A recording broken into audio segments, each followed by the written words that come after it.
চট্টগ্রামের পটিয়া থেকে চুরি হওয়া মোটরসাইকেল উদ্ধারসহ আন্তজেলা মোটরসাইকেল চোর চক্রের মূল হোতা মোবারক হোসেনকে গ্রেফতার করেছে পুলিশ।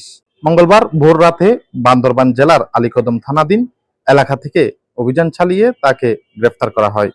গ্রেফতারকৃত মোবারক হোসেন আলীকদম সদর ইউনিয়নের দানু সর্দার পাড়ার বাসিন্দা।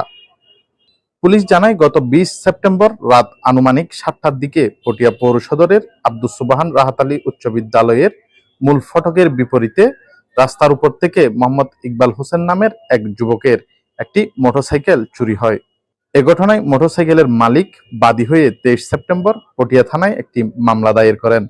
মামলার তদন্তে নেমে পটিয়া থানার এসআই তোয়াই ছাং চাক নয়ন তথ্য প্রযুক্তির সহায়তায় সঙ্গীয় ফোর্স নিয়ে একাধিক স্থানে অভিযান পরিচালনা করেন। অবশেষে বান্দরবানের আলীকদম থেকে মূল হোতা মোবারককে গ্রেফতার করা হয়। এ সময় তার হেফাজত থেকে চুরি হওয়া মোটরসাইকেলটিও উদ্ধার করা সম্ভব হয়।